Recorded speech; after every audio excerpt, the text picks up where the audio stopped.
मैं भोजपुरी लोकगीत बिरहा गायक ओम प्रकाश पाल भदोही के धरती से आप श्रोता बंधु को मैं सादर प्रणाम करता हूं। और ये रिकॉर्डिंग सारनाथ वाराणसी माँ स्टूडियो आप आदरणीय हमारे गुरुजी सुरेश यादव कवि जी के देखरेख में ये विरहा हम प्रस्तुत करत है। आशा ना पूर्ण विश्वास हो आप लोग पसंद करी हैं। राजमाता अहिल्याबाई होलकर जो कि इतिहास के स्वर्ण अक्षरों में राजमाता अहिल्याबाई होलकर का नाम अंकित है, जो कि अभी पाल समाज के ऐसे भी लोग हैं जो कि इस नाम से अभी भी वंचित हैं। इसलिए विरहा के रूप में मैं प्रस्तुत कर रहा हूं कि आप लोग सुने और ऐसे वीरांगना की जीवन गाथा याद करें। और इस गीत को बिरहा के बड़े सुंदर लेखक आदरणीय सुरेंद्रनाथ यादव कवि जी अपने कलम से सजाए हैं। भूमिका में भाव लगल मास्टर कैसे?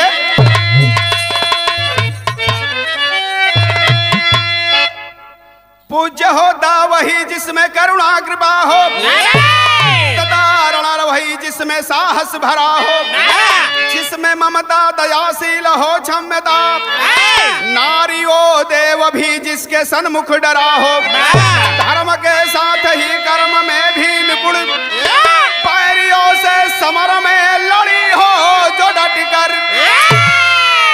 पन्ने पन्ने पे इतिहास जिसका सुरेंद्र जयपाल माता अहिल्याबाई होलकर।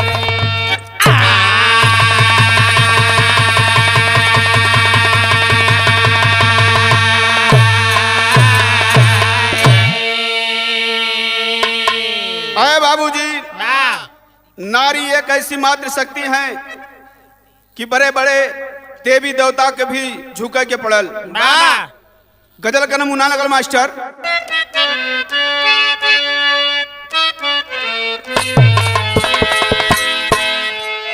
वो है गजल का नमूना बाप।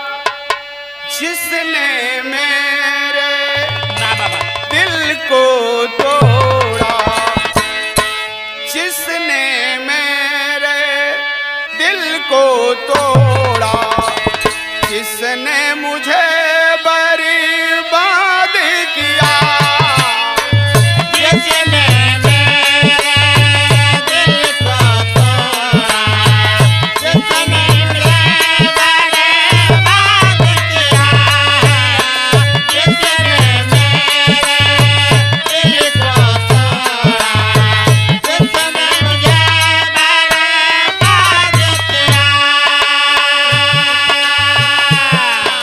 जिसने मेरे दिल को तोड़ा, जिसने मुझे बर्बाद किया, मैंने उस बेदर्द सनम को, मैंने उस बेदर्द सनम को मरते दम तक याद किया, मैंने उस बेदर्द सनम को मरते दम तक याद किया, मैंने उस बेदर्द सनम को मरते दम तक याद किया। अरे बाबू, कवि जी कितना सुंदर लाइन बिरहा में देला। भाव बतावल गईल कि जो अपने कुल के बारे में ना जानत हो ओके जान लेवे चाहे, इसलिए कहना हो का जिसने अपने कल को न जाना, जिसने अपने कल को न जाना, आज कहाँ टिक पाएगा, जिसने अपने कल को न जाना, आज कहाँ टिक पाएगा, जिसने अपने कल को न जाना, आज कहाँ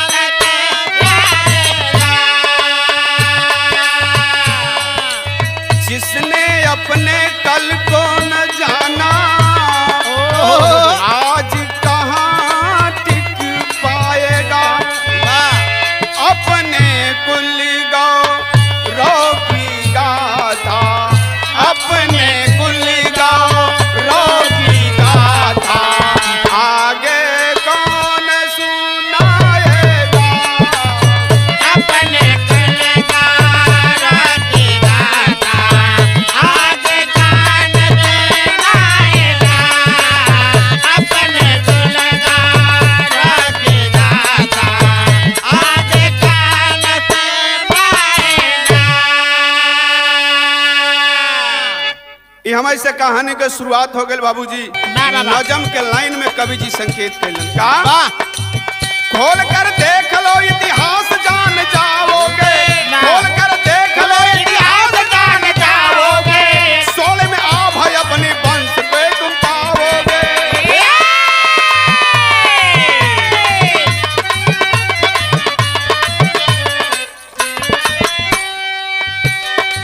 सभी ने रखा है सहेज अपनी गाथा को, सभी ने रखा है सहेज अपनी गाथा को, बोल समाज भूलते क्यों अपनी माता को। क्या बात है, क्या बात है।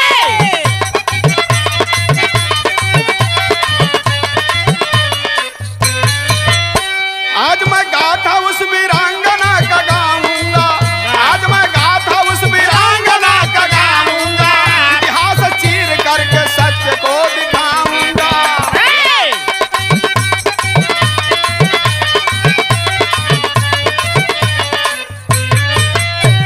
मान गोज रहते महाराष्ट्र के अंदर, बड़ा था मान जान जाति के थे वो धनगर।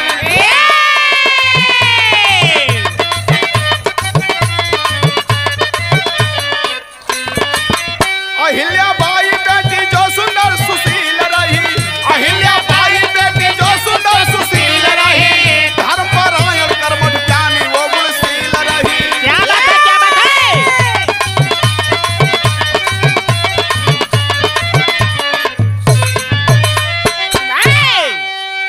बाबूजी कहानी के समझ लें, आप लोग के शीशा जैसे झलके लगी।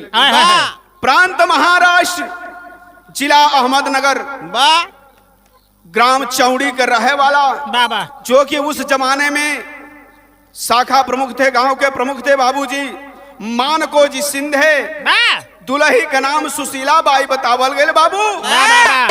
एगो बिटिया जेकर नाम अहिल्या बाई बतावल गई। बड़ा ही दुलार प्यार से पालन पोषण करत हुए बाबू, धीरे धीरे समय बीतत हो। अहिल्या बाई बड़ी ही सुंदर और सुशील विचार की थी। लोगों का मान सम्मान करना, धार्मिक कार्य करना, पूजा पाठ में उनका मन सदैव लगता रहा। धीरे धीरे सयान भइल बाड़ी।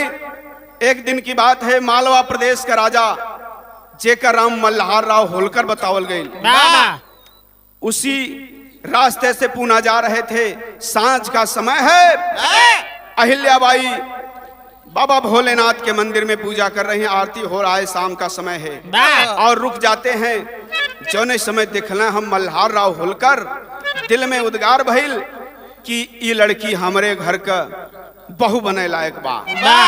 ये भैया बातचीत करत हुआ मानको जी सिंधे से, शादी ब्याह तय हो गल। तब हिलका बिरहा में दर्द लगल मास्टर।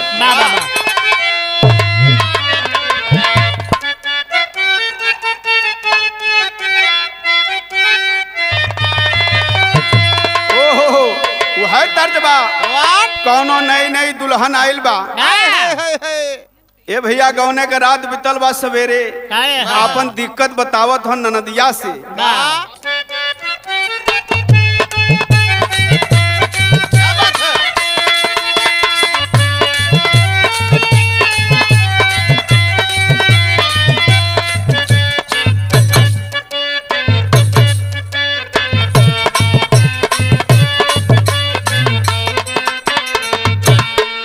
कहना बा उठे लपीर कमर के नीचे घायल कइले बा।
कानकोजी सिंधे और मालवा प्रदेश का राजा मल्हार राव होलकर बातचीत करके आपस में बाबूजी वाह वाह वाह अहिल्याबाई होलकर का शादी तय कर जलन। सदिया भइल कैसे भैया?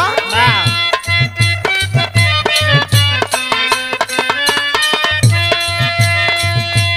खंडराव होलकर से हो गई शादी।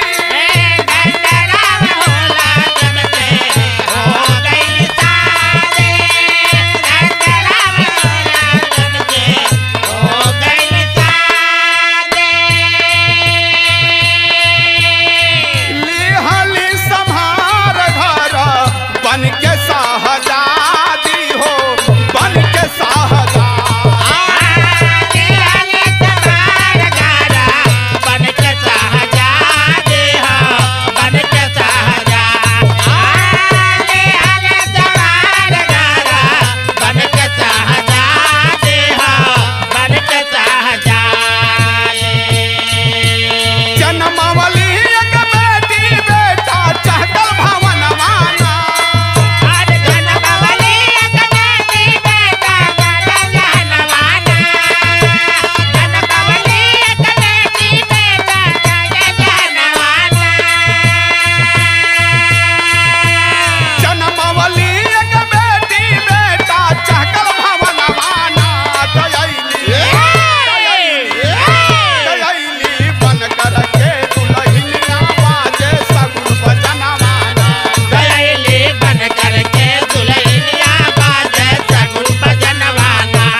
राजा मल्हार राव होलकर जो कि मध्य प्रदेश में उनकी राजधानी थी बाबू।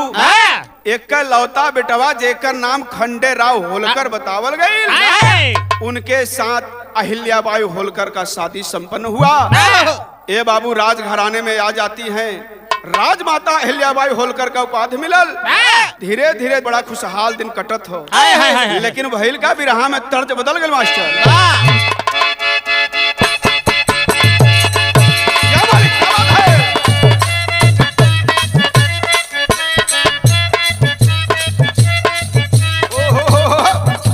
कौनो भौजाई बारे भौजाई अपने देवर से अपन दिक्कत बतावत क्या बतौल मास्टर? कहल टूटता दहिया बथता कलाई,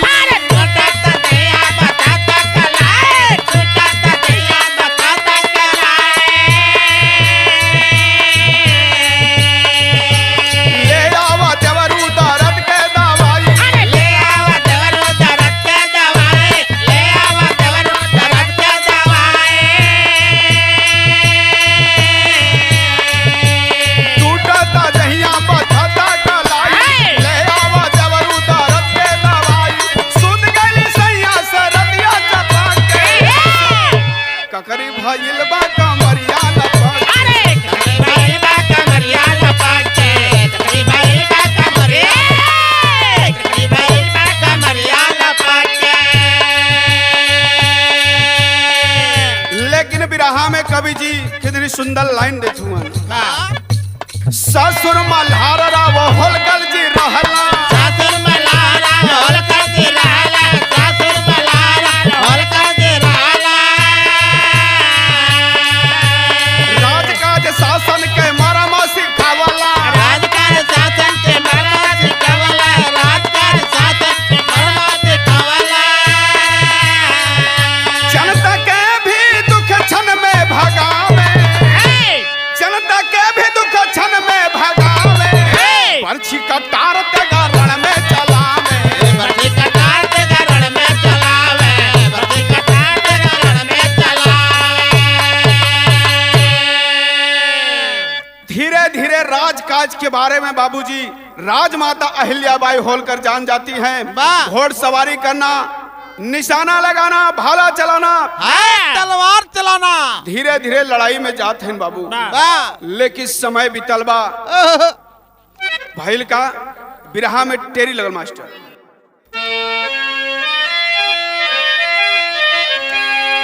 रोवेली हलक हलक बदरी, अरे रोवेली हलक हलक, रोवेली हलक हलक बदरी, दुखों का ज्वार समेट सागर चमा संभल के संभल के यार संभल के,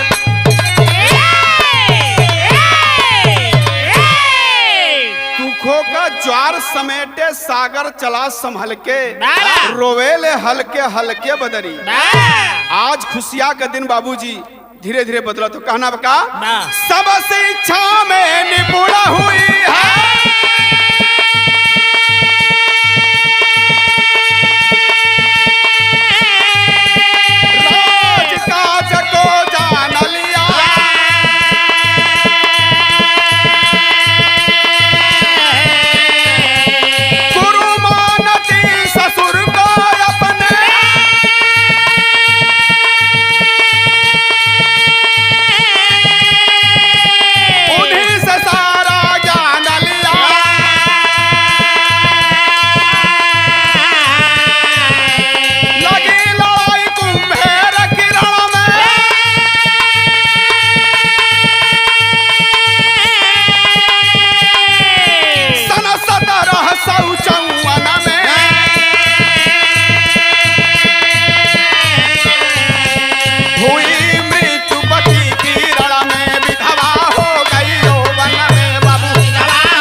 बाबूजी खुशिया के दिन आज गम में बदल गए बाबू।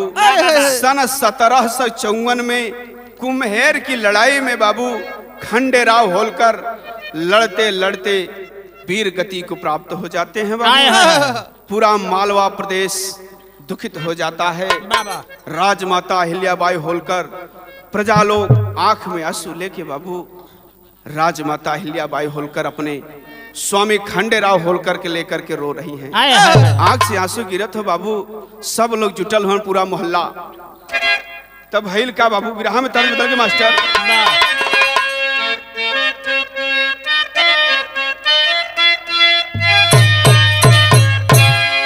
तर्ज तो बड़ी पुरान वाले लेकिन लहर बनल हो मास्टर।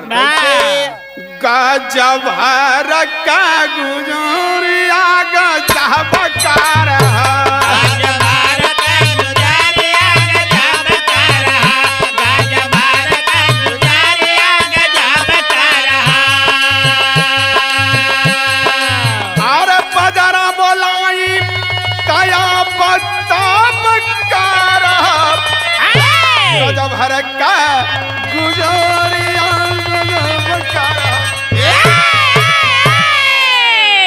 लेकिन राजमाता बाबू आंख में आंसू है। कहना है क्या रोवे रानी अपने पहती का निहार मुहवा,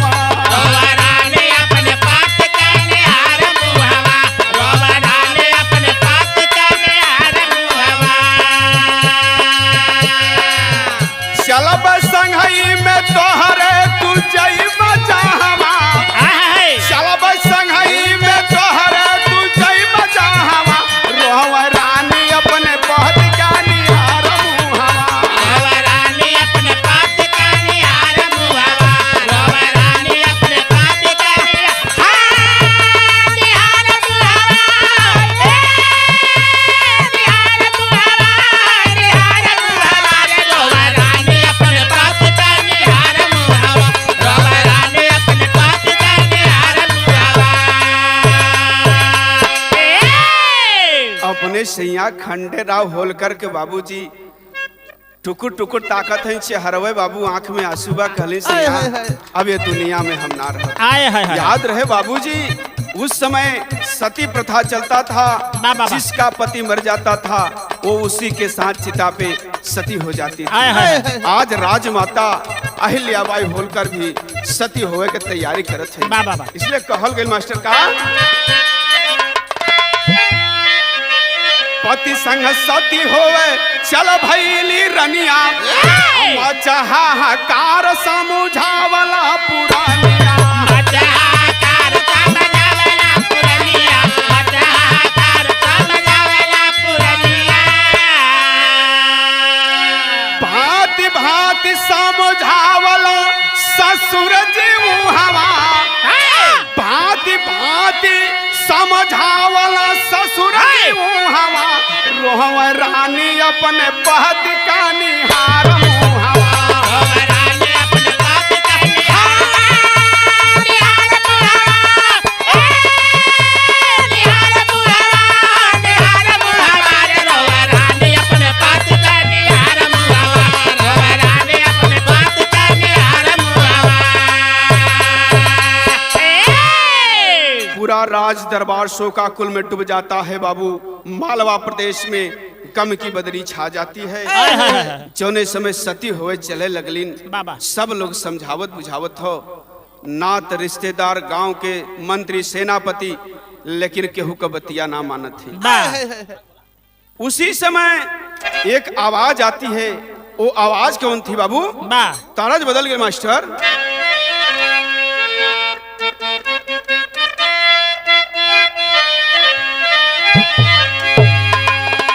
है तर्ज के नमूना बाप कि तारे नरियरवा के बारी अरे तारे नरियरवा के बारी ऊपर श्याम के दाल गाय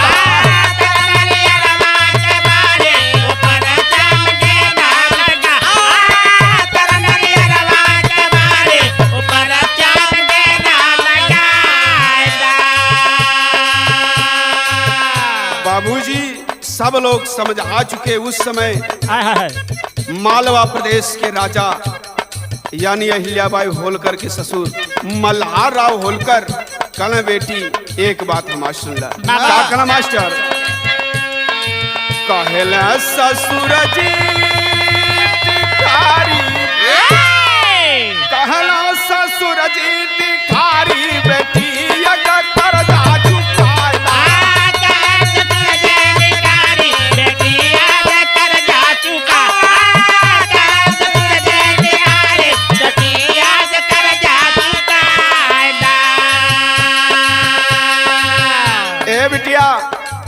तू सती हो बुना आप सती हो जाओ मैं नहीं रोकूंगा लेकिन मेरा एक कर्ज चुका दो। अहिल्याबाई सोचे लगलिन बाबूजी कैसन कर्जा? कल सुना बतावत है का बतौला यह कहला मनलू गुरु हम के लहलू सब ज्ञान हो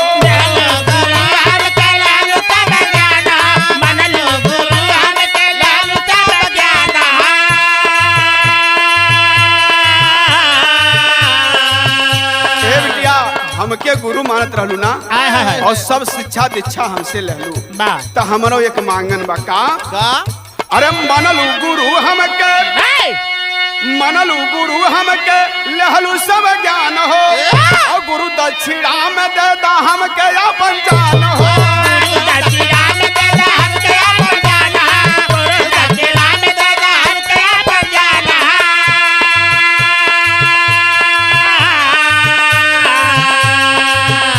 सब सुदुखवा बिसारी कहली सब दुखवा बिसारी बेटी कर जा चुका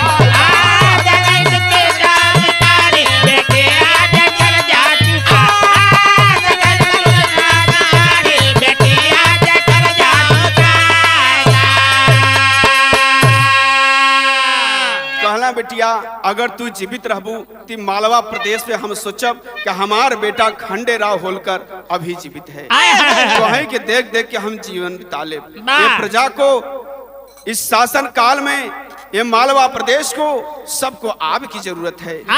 ये बाबू वचन दे चुकी थी अपने ससुर मल्हार राव होलकर की बात मान करके सारा दुख विसार करके बाबूजी राजमाता अहिल्याबाई होलकर एक बार फिर पत्थर कलेजा बना करके प्रजा की सेवा करने के लिए तैयार हो जाती है। बिरहा में तर्ज बदल गया बाबू।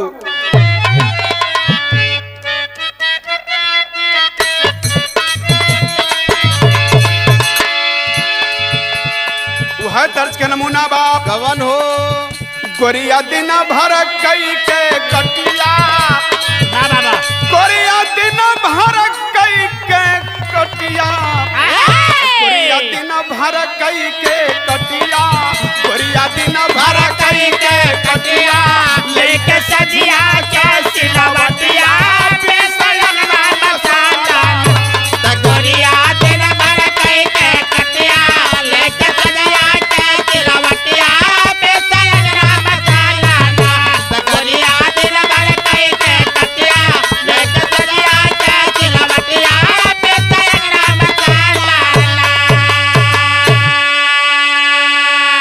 ससुर मल्हार राव होलकर की बात मान करके बाबूजी राजमाता कहली का मनली ससुर जी का कहनवा और मनली ससुर जी का कहनवा अरे मनली ससुर जी का कहनवा दहली राज काज में धनवा पर्दा कर गुड़ा गनवा मनली ससुर जी का कहनवा धनी राज पाट का जनवा पर्दा कर करनवा ना मनली ससुर जी का कहनवा धनी राज पाट का जनवा पर्दा कर करनवा ना। जनता हित में काम करे खूब खुशी होए पुरवासी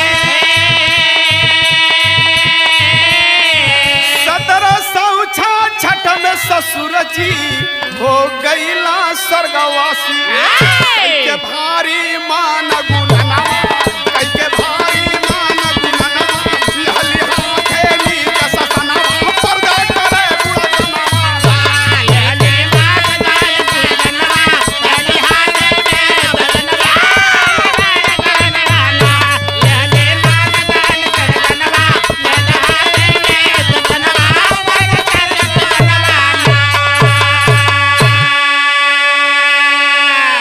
शासन तो जरूर अपने हाथ में ले लेती है बाबू ना लेकिन अहिल्याबाई होलकर का पुत्र जिसका नाम मालेराव होलकर बतावल गए बाबू बिटिया का नाम मुक्ताबाई 21 वर्ष के उम्र में मालेराव होलकर को राज सिंहासन पे बैठा देती हैं जैसा कि प्रमाण मिलता है साल भर के अंदर बाबू उहो बिटवा मालेराव होलकर बीमारी में ये दुनिया के छोड़ के चल गई स्वतः फिर से राजमाता अहिल्याबाई होलकर राज सिंहासन पर बैठ जाती हैं और शासन सत्ता हाथ में लेकर के बहुत ही सुचारू रूप से चला रही हैं। आसपास के राजा जो से खबर पौला कि अरे एक औरत मालवा प्रदेश की राजा बन गई, इस पे तो चढ़ाई करना पड़ेगा। लेकिन कितनों को पराजय कर दिए। इसलिए कवि जी पहाड़ में भाव लिखत हुए उनका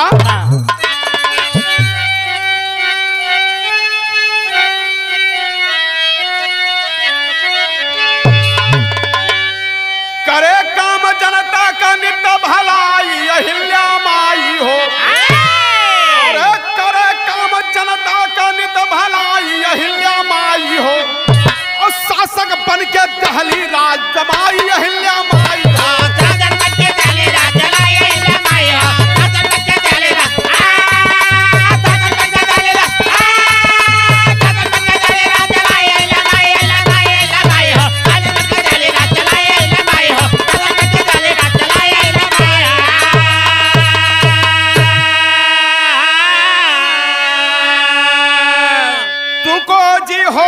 सेनापति के बदल हला संहार हो सेना बना के रानी हली सुरक्षा के भार हो। अरे या सपास के राजा के घबराई अहिल्या माई हो। हिंदुस्तान में फैल गई प्रभुताई अहिल्या माई हो। हिंदुस्तान में फैल गई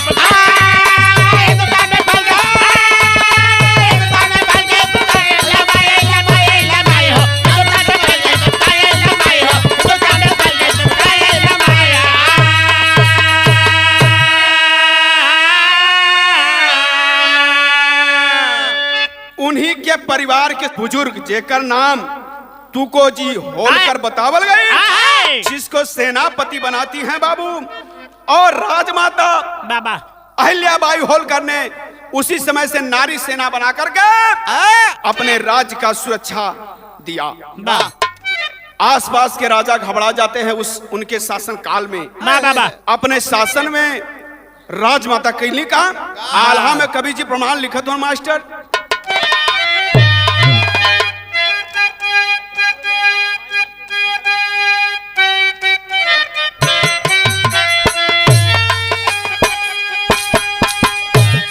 धरती पे अबोध सवाल लेवला जनमवा यो भैया।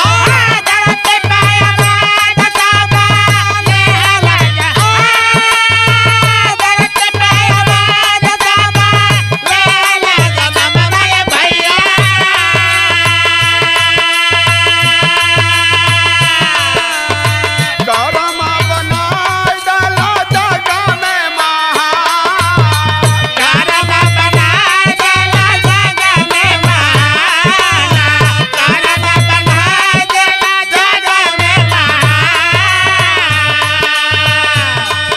रानी अहिल्याबाई शासन संभारली भैया।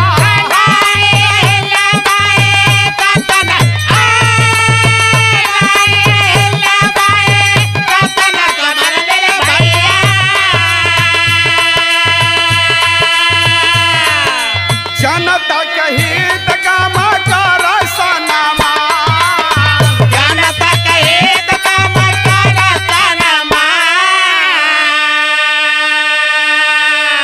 कलकत्ता से बनारस तक सड़क बनवली भैया।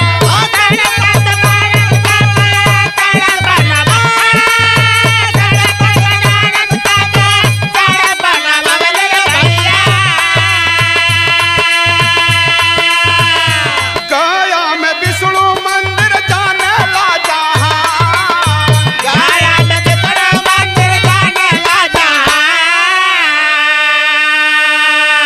ये धरती पे बाबू सब कोई जन्म लेला, लेकिन जो जैसा कर्म करता है उसका वैसा ये दुनिया में नाम होता है।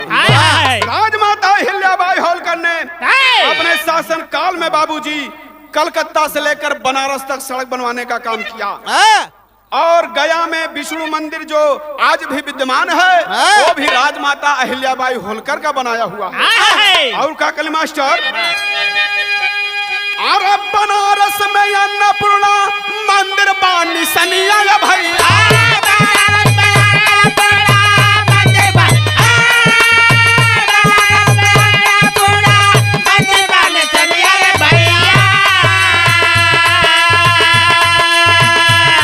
हरिद्वार मथुरा में दहली खूब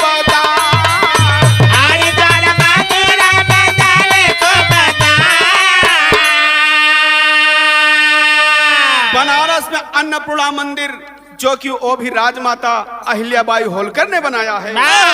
और हरिद्वार मथुरा में जितना हो सका उतना दान की कई।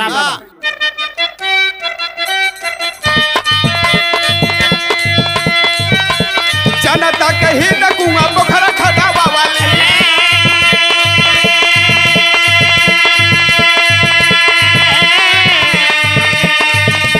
धर्मशाला बनवाई बहुत सुजा।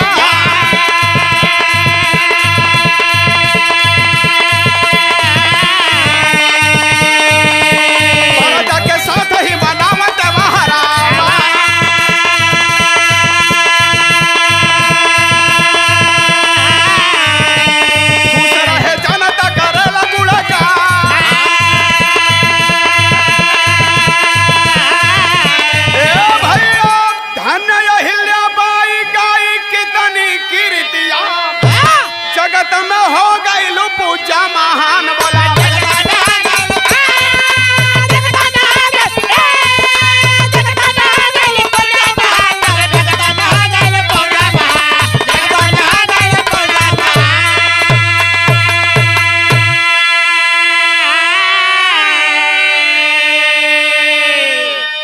बाबूजी अपने शासन काल में जगह जगह धर्मशाला बनवाने का काम किया उन्होंने। जलाशय बनाया, कुआं खोदवली और धर्मशाला बनवली, लोगों का पानी का व्यवस्था के लिए।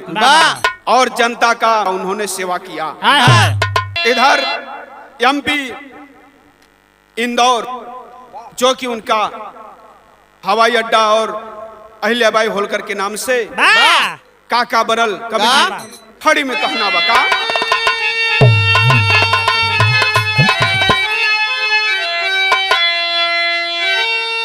गैलो नजीर बन के राह दिखाई बढ़ करी यूनिवर्सिटी विश्वविख्यात अहिल्याबाई होलकर।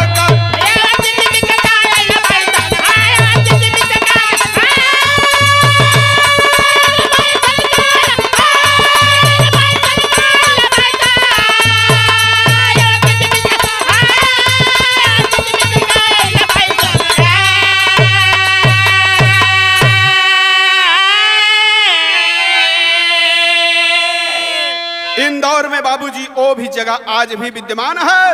राजमाता अहिल्याबाई होलकर के नाम से विश्वविद्यालय और हवाई अड्डा आज भी चल रहल बा। कहना बका कर्मनिष्ठ प्रजापालक धार्मिक महान हो इंदौर हवाई अड्डा जगर कर गुणगान हो।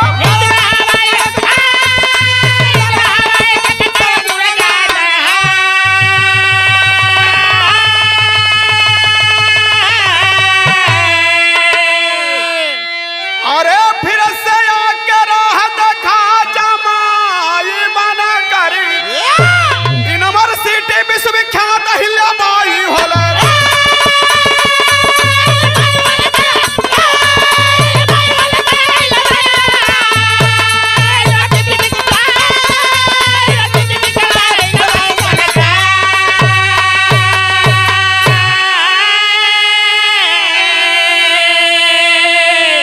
ये समाज को ये दुनिया को आज उस माता का याद आता है तो फिर से आके वह वाला राह बता दा।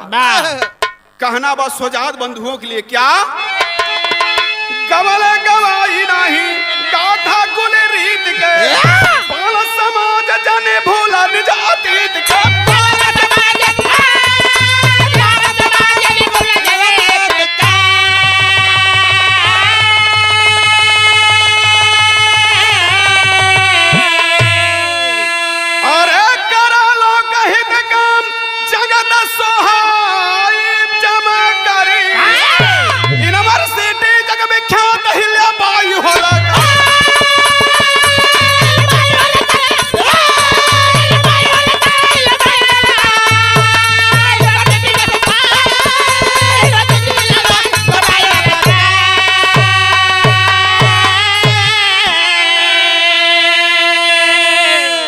समाज के लोगों ऐसी वीरांगना को हमको याद करना चाहिए। आने वाला 31 मई जो कि उनका जन्म उत्सव मनाया जाता है धूमधाम से मनाना जाना चाहिए। ऐसे ऐसे लोग ये देश के लिए ये समाज के लिए। आखिरी भाव में कहना बा गुरु घराने के परिचय लोग से पतु अक्षय बर सुखनंदन कासे बुल्लू मनमीत मनोहर राधे श्याम के लगे सुहावन गीत।